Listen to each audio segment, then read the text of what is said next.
오늘 제목이 함께 한번 읽어보도록 하겠습니다. 시작. 한 번 더 읽겠습니다. 빠져가는 자를 건지시는 예수님. 예. 베드로가 누구냐 하면 예수님의 첫째 되는 제자다라고 자칭 자타가 또 공인하는 그런 제자죠. 그 베드로가 예수님의 말씀을 듣고 물 위를 걷다가 무서워져서 물에 빠지는 장면이 오늘 말씀입니다. 자, 눈을 뜨십시오. 벌써부터 눈을 감으시면 안 됩니다. 눈을 뜨십시오.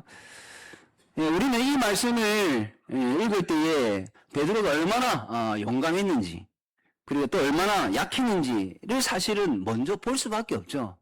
좀 자극적이고 또 우리가 본성이 그렇다 보니까 그쪽에 눈이 먼저 가는 것은 사실입니다. 하지만 우리가 먼저 보아야 할 부분은 베드로가 아니라 예수님입니다. 예수님을 먼저 보셔야 돼요. 이 본문은요, 무엇보다도 거센 바람이 불고 물결이 치는 바다 위를 걸어오시는 예수님이 도대체 어떤 분이신지 이거를 우리가 볼 수 있어야 됩니다. 바람도 바다도 예수님 앞에서는 어떻게 되느냐? 잠잠해질 수밖에 없다라는 거예요. 그리고 아무리 발버둥을 쳐도 예수님 그 손에서 좌지우지 될 수밖에 없다라는 것입니다. 그리고 예수님 손 안에 있는 것은 빼앗아갈 수가 없다. 이 부분입니다. 무서워 떨던 제자들도 마침내 마지막에 오늘 함께 우리가 보았지 않습니까? 뭐라고 합니까? 아, 진짜 하나님의 아들 맞습니다. 라는 것이거든요. 그러므로 오늘 이 일은요, 그저 놀랍고 신기한 그런 이야기만이 아니에요. 아시겠습니까? 이 말씀은요, 예수님이 누구이신지를 보여주는 말씀이다. 라는 것을 염두에 두고 말씀을 쫓아갑니다. 물론 이 사건 속에는 제자들이 어떻게 배우게 되는 시간도 분명히 있습니다.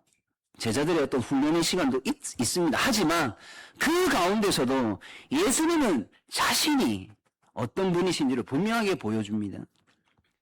예수님은 자신의 힘을 그저 신기하게 보여주시는 그런 분이 아니에요. 와, 우리 예수님 신기하네. 그게 아니라는 거예요. 두려워하는 자기 백성이 오셔서 바로 이런 일을 할 나다. 이런 거를 보여주시는 거죠. 그리고 나의 능력이 이 정도다라는 것을 보여주는 겁니다. 그리고 오늘 본문은요, 제자는 어떻게 자라가는가. 그래서 우리 모든 모라 삶의 교회 성도인 우리는 나는 이렇게 살아가겠다. 이런 모습을 보여주겠다. 이거는 두 번째 문제입니다. 그것은 두 번째 문제. 문제는 예수님이 어떤 분이시다. 요거를 아셔야 돼요. 여러분 지금까지 저를 비롯한 여러 설교자를 통해서 여러분 또 요즘에 얼마나 많은 매스컴이 있습니까? 그리고 모바일을 통해서도 여러 말씀을 들을 수 있는 곳이 많습니다. 그런 거 따지면 여러분 정말 많은 말씀을 들었어요. 그렇다면 그 말씀을 들을 때마다 어떤 하나님이신지 어떤 예수님인지 아신다면 그건 대단한 어떤 자산이 되겠죠. 믿음의 유산이 될 것입니다. 자, 예수님의 제자가 바르게 어떻게 제자다움을 키워가는 것. 우리 자녀들이 잘 키우면 잘 성장하잖아요. 그런 것처럼 이 제자들이 잘 성장하는 것은요, 다른 데 있지 않습니다. 예수님을 어떻게 아느냐, 이 부분입니다. 우리 성도들도 마찬가지예요. 예수님의 마음, 하나님의 마음을 바로 알 때에 이게 하나님의 마음이지. 그래서 하나님의 마음을 편하기 위해서 이렇게 해야지가 되는 거지. 엉뚱하게 잘못 알면은 잘못된 방향으로 가죠. 이것을 우리가 놓치지 말아야 됩니다. 여러분 오늘 이 사건도 놀라운 사건인데 이 앞에 마태복음에 보시면 어떤 사건이냐면 우리가 지난 시간에 요한복음을 통해서 보았던 오병이어 사건이 있습니다. 오병이어의 표적이 일어난 바로 뒤에 오늘 말씀이 있단 말이에요. 다시 말하면 조금 전에 어떤 분량적인 측면에서 그렇게 표현하는 겁니다. 조금 전에는 예수님께서 많은 사람들을 먹이시면서 예수님 스스로를 생명을 주시는 예수님으로 이렇게 보여주셨단 말이에요. 그리고 이제부터는 바다 위에서 정말 무섭고 어지러운 그런 풍랑도 다스리시는 분. 예수님 손에 잡히면은 그 거센 풍랑도 빼앗아갈 수 없는, 그래서 예수님 참 대단하신 분, 요걸 보여주는 거예요. 앞서는 빈들에서 배고픈 일도, 그리고 오늘 본문처럼 밤사경이라고 하잖아요. 25절에. 그럼 밤바다인데 이 밤바다가 얼마나 무섭겠습니까? 그 무서운 데다가 바람까지 일어서 풍랑이 있는 이런 상황, 그런 풍랑을 만나는 일도 모두 예수님의 손안에 있다라는 것입니다. 그러므로 참된 어떤 제자, 참된 성도, 참된 자녀들, 이런 그런 참된 어떤 제자는 먼저는 훌륭한 스승님을 닮으려고 하겠죠. 하지만 성경을 통해서 우리는 확인하는 것이 그것보다 더 우선되는 것이 무엇이냐라는 것은 바로 오늘 우리가 마지막에 33절에 본 것처럼 예수님이 하나님의 유일하신 아들이구나. 요거를 아는 거예요. 먼저 아셔야 됩니다.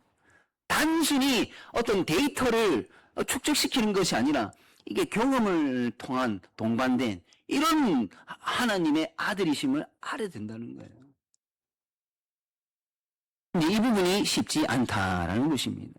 그래서 이 시간에 우리가 좀 더 예수님이 어떤 분이신지 구체적으로 말씀을 보면서 함께 알아가려고 합니다.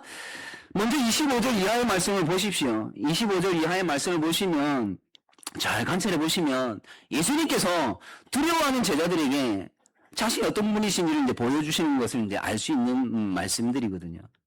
밤이 아주 깊었습니다. 밤이 아주 깊었을 때에 예수님께서 바다 위로 막 걸어오니까 제자들이 다 유령인지 아는 거예요. 그래서 무서워합니다. 자, 그런데 제자들이 결국 예수님을 보고도 알아보지 못했는데 그때 예수님이 말씀하시죠. 안심하라. 안심하라. 나니 두려워하지 마라. 이런 하나님의 말씀을 듣습니다. 사실 믿음이라는 것, 우리 성도들에게 굉장히 중요한 부분이잖아요. 그죠? 믿음이라는 것이, 신앙이라는 것이, 믿음과 신앙 똑같은 의미의 단어입니다. 그래서 믿음이라는 것, 신앙이라는 것은 우리 성도들이 굉장히 중요한 부분인데, 여러분, 이 신앙이 바로 여기서부터 시작한다라는 거예요. 제자들의 마음이 바뀌는 것은 바람이 멈췄기 때문이 아니라 예수님의 음성을 들었기 때문이라는 것입니다. 그래서 여러분, 이 말씀을 통해서 믿음이 생기는 거지, 그냥 하나님의 말씀을 듣지 않으면서 뭔가 믿음이 성장하기를 바란다, 이거는 욕심입니다. 모순이에요. 특히 여러분들 말씀을 가장 많이 집중적으로 듣는 시간이 사실 이 시간이지 않습니까? 이 시간을 놓치면 이제 결국 하나님의 말씀을 못 듣게 된다라는 것이 될 것이고, 그 하나님의 말씀을 못 듣게 된다라는 것은 결국에는 믿음이 성장할 기회를 놓친다, 이게 되는 거예요. 믿음은 주님의 말씀을, 예수님의 말씀을, 하나님의 말씀을 친히 듣는 것에서부터 시작된다라는 것입니다. 바람이 멈췄기 때문이 아니에요. 여러분 경험도 중요하지만 여러분 경험이 우리의 구원을 보장하지 않습니다. 경험이 여러분의 신앙을 신실하게 이어주지는 못합니다. 경험은요, 사실은 좀 자극적이거든요. 감각적입니다. 그래서 이거는 결국에는 감각은 무뎌지게 되어 있습니다. 모든 일이 좋아져서 믿음이 생기는 것이 아닙니다. 예수님의 음성을 들었을 때 믿음이 생깁니다. 하나님의 말씀이 내 마음에 새겨질 때 믿음이 생기는 겁니다. 특별히 우리가 보았던 말씀처럼 나니라고 하시는 우리 주님의 말씀, 아주 중요하죠. 그냥 나다, 그러니까 무슨 하지 마라가 아닙니다. 그 정도 말만이 아니라는 거예요. 제자들이 죽을 것처럼 무서워하고 떨고 있을 때에 예수님은 자신이 그 두려움보다 더 크신 분이라는 것을 보여주고 있는 겁니다. 바람과 물결, 여러분 그냥 바람이다 물결이다 하니까 이게 와닿지 않는데 여러분 바람이 눈에 보입니까? 안 보입니까? 사실 바람은 눈에 보이지 않습니다. 공기 흐름이 눈에 보이지 않아요. 하지만 여전히 우리는 바람이 무서운 존재인 걸 압니다. 왜? 바람이 한번 세차게 불고 나면 남아져 있는 결과가 굉장하거든요. 특히 바람 소리. 밤에 여러분 태풍 소리 한번 들어보십시오. 무섭습니다.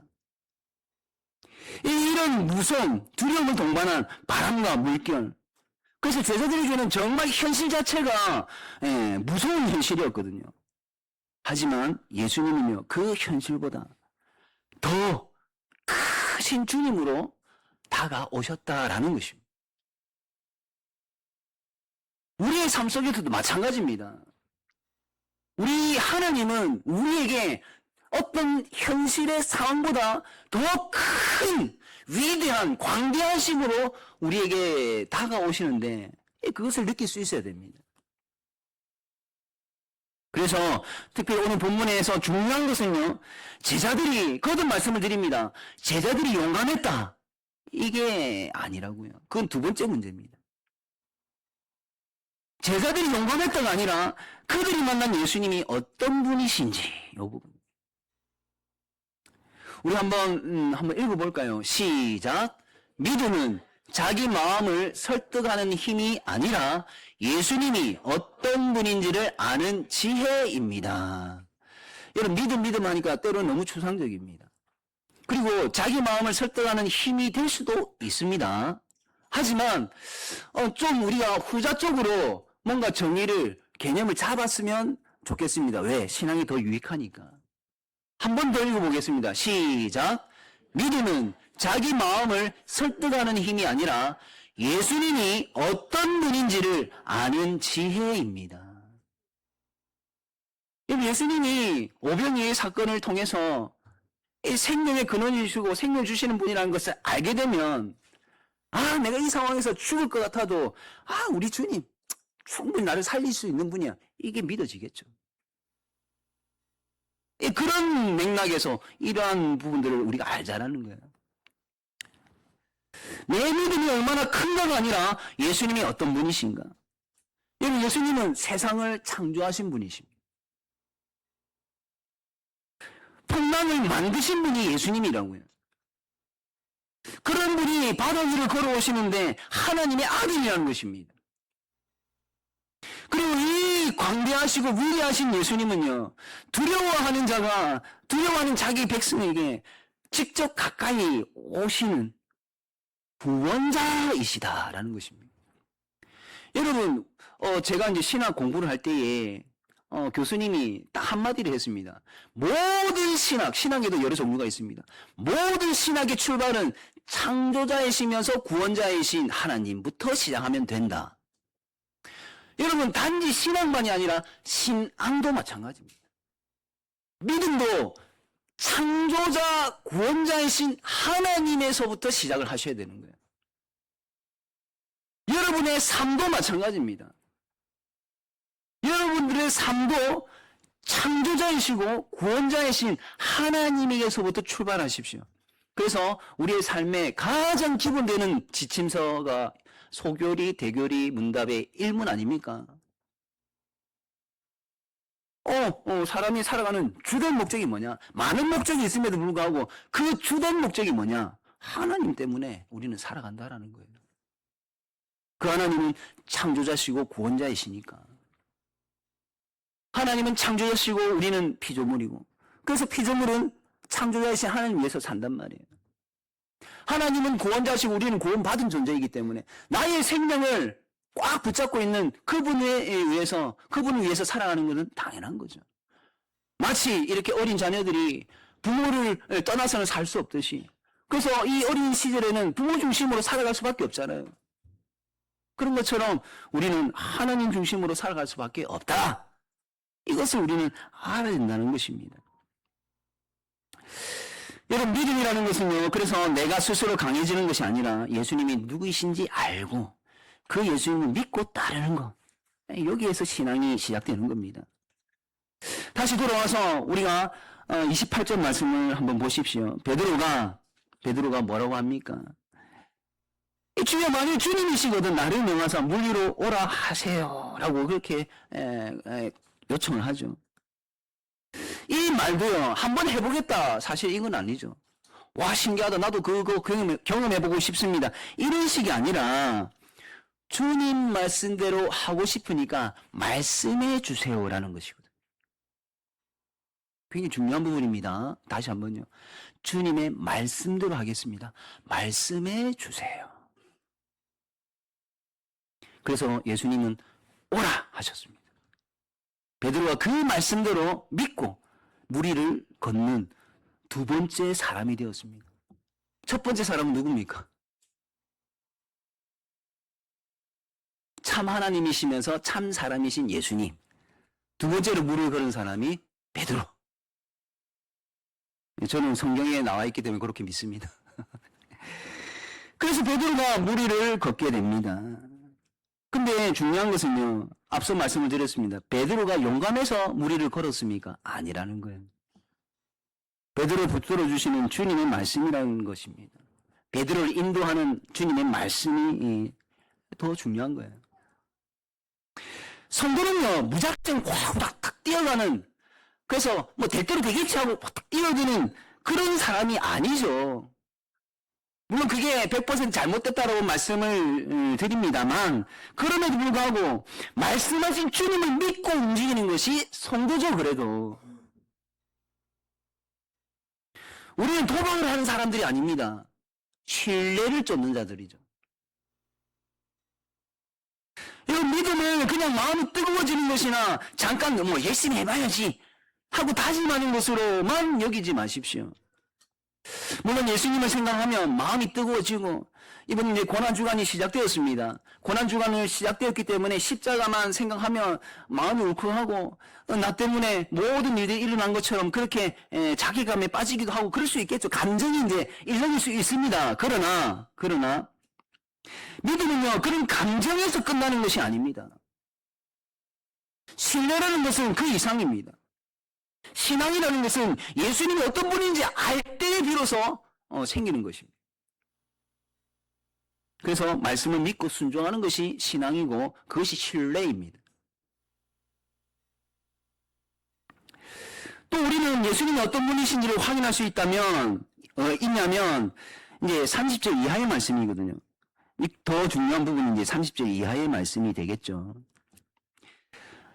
무슨 말씀입니까? 베드로가 바람을 보고 무서워서 물에 빠집니다. 분명히 물을 걷다가 바람을 보고, 바람을 본다라고 표현이 되어 있지만 성경에는 바람 소리도 들리고 그 바람 때문에 일렁이는 물도 보고 여러 가지 환경들 때문에 이제 무서워서 물에 빠지기 시작했습니다.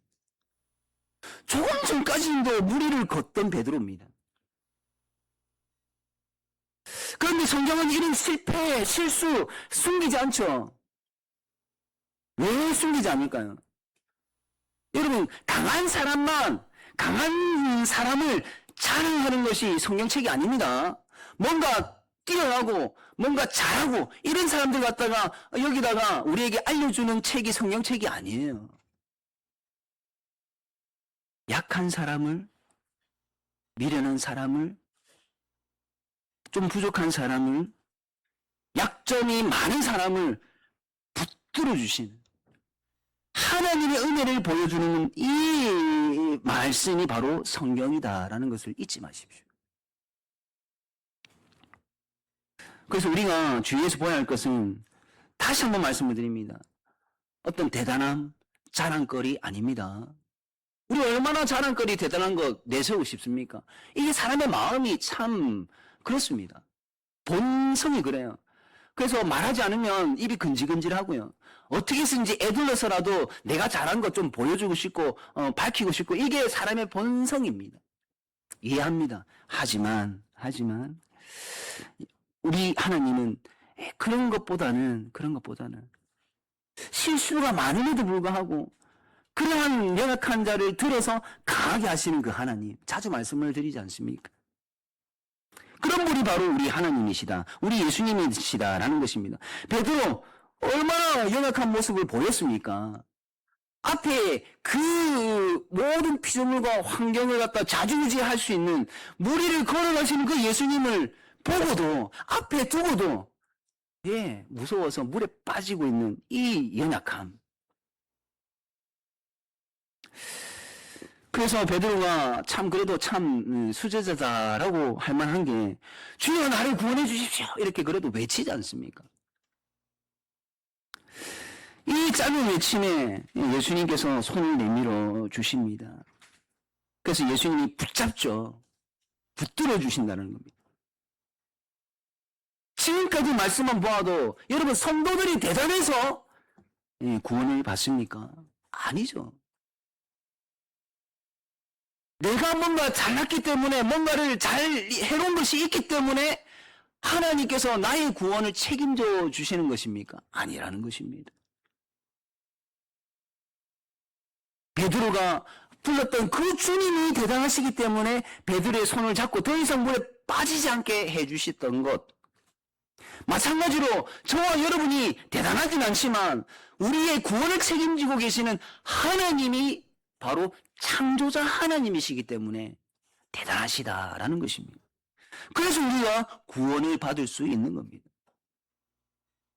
한번 저만 이렇게 점검을 해봐도, 저 스스로를 점검해봐도 이게 동의가 되어집니다.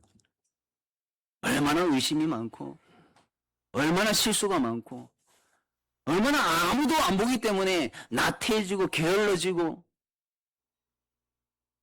속으로 이 사람도 욕해보고 저 사람도 욕해보고, 얼마나 많은 머릿속에서 상상을 나쁜 쪽으로도 많이 합니까? 그럼에도 불구하고 의롭다 칭해주시는 그 하나님 대단하죠. 여러분, 믿음이라는 건, 특히 큰 믿음이라는 것은요, 그러고 보면 흔들리지 않는 그런 믿음보다는 흔들릴수록 더 빨리 예수님께로 달려가고 하나님을 붙잡는 게, 이게 아마 더 큰 믿음이 아닐까 싶습니다. 31절에 아주 오늘 절정에 이르는 말씀이죠. 31절에 한번 보십시오. 예수님께서 즉시 손을 내밉니다. 손을 내미는 것도 즉시 내밀어 주십니다. 그리고 베드로를 붙잡아 주셨습니다. 얼마나 이게 의지가 되는 말씀이에요. 한번 된통 당해봐라 라고 기다리다가 숨이 꼴떡꼴떡 넘어갈 때 탁 잡아주시는 게 아니라, 세상에는 그렇게 해야 된대요. 여러분, 이래 안전요원들이 누가 물에 빠지면 가서 건져야 되는데, 도구를 던지는 것 외에는 이제 가서 건져내야 되는데, 그럴 때 반쯤 죽었을 때 건져내야 된다더라고요.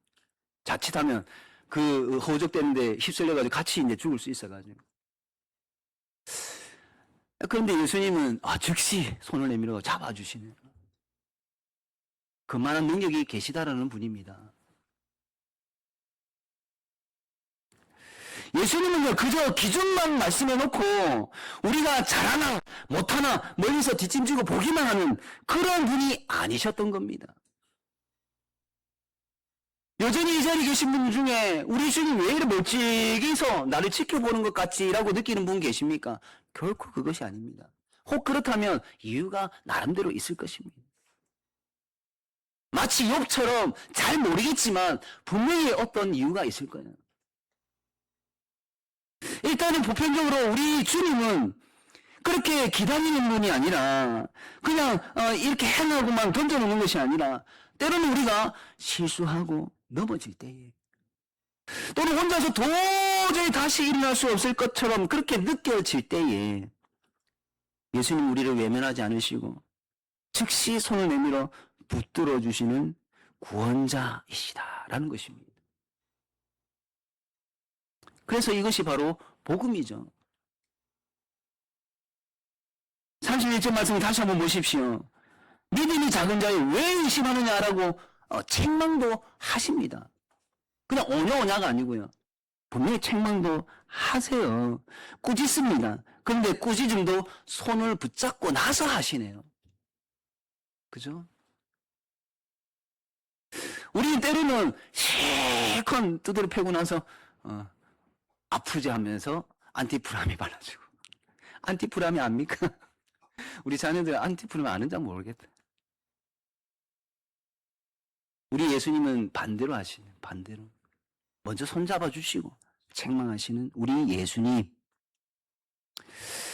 그래서 하나님 말씀은, 이 성경의 말씀은요, 우리를 나무라고 한번 당해봐라 라는 그런 말씀이 아니라 우리를 다시 회복시켜 주시고 다시 일으켜 주시고 우리를 바르게 교정시키는 것이 바로 주님의 말씀이다라는 것을 우리가 놓치지 말았으면 좋겠습니다. 여러분, 우리도 살다 보면 참 내가 약하다라는 것을 느끼지 않습니까? 아플 때도 흔들리고요. 손해볼 때도 우리 신앙이 흔들리고요. 사람들에게 오해를 받을 때 더 많이 흔들리죠. 앞일이 보이지 않는 눈앞이 캄캄할 때도 우리의 신앙은 쉽게 흔들립니다. 이게 다 우리의 약점들이죠. 그래서 성도는 날마다 그래서 하나님의 말씀을 더 들어야 되고 그래서 더 기도하고 더 예배에 집중을 하실 수 있어야 됩니다. 잘못한 것을 회개하는 자리로 우리는 빨리빨리 나가야 되는 거예요. 그렇게 예배의 자리로 기도하고 이렇게 말씀 내 앞으로 나가는 건 내가 잘하고 있다라고 자랑거리로 자랑하고 싶어서 나가는 것이 아니라 제발 좀 예수님 도와주십시오. 이런 마음으로 나가자라는 것입니다. 여러분, 이런 말씀이 있습니다. 시편 18편 2절에 이런 말씀이 있더라고요. 우리 한번 함께 읽어보겠습니다. 시작! 여호와는 나의 반석이시요 나의 요새시요 나를 건지시는 이시요 나의 하나님이시요 내가 그 안에 피할 나의 바위시요 나의 방패시요 나의 구원의 뿌리시요 나의 산성이시로다. 아멘이며. 이 시가 다윗의 시입니다. 여호와께서 하나님께서 다윗을 그 모든 원수들의 손에서 특별히 사울 왕의 손에서 건져주신 날, 보호해주신 날에 다윗이 노래의 말로 이제 고백을 한 거예요. 근데 요즘 사람들은 하나님이 아닌 다른 것을 반석과 요새로 삼고 싶어 하잖아요. 요즘 매스컴 보니까 전쟁도 있지만 또 한쪽 구석에는 어떤 것들이 핫하냐면 주식 내용이 핫합니다. 삼전믹스라고 들어보셨습니까? 저도 이 삼전믹스가 뭔가 싶어가지고 보니까 삼성전자하고 SK하이닉스 뭐 이쪽 주식을 두고 하는 말이라고요.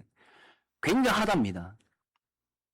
그래서 삼전믹스 같은 수익률이 좋은 주식이 반석인 줄 알고 쫓아가는 거예요. 우리 자녀들은 PC게임의 캐릭터 이 한번 천하무적 만들어 보려고 아이템을 막 삽니다. 그런 아이템이 요새라고 막 거기에 집중하죠. 또 공부하는 친구들은 내신 성적 이게 PR 요새요 반석이라고 생각하고 열심히 쫓아갑니다. 여러분, 돈도 스펙도 인기와 성공도 우리를 끝까지 책임져 지켜주지 않습니다. 우리를 지켜주시는 분은 그리고 신실하게 끝까지 그분은 바로 예수님밖에 없습니다. 사랑하는 성도 여러분, 이 풍랑보다 우리 예수님을 더 주목했으면 좋겠습니다. 두려움보다 예수님의 말씀을 더 집중하고 묵상했으면 좋겠습니다.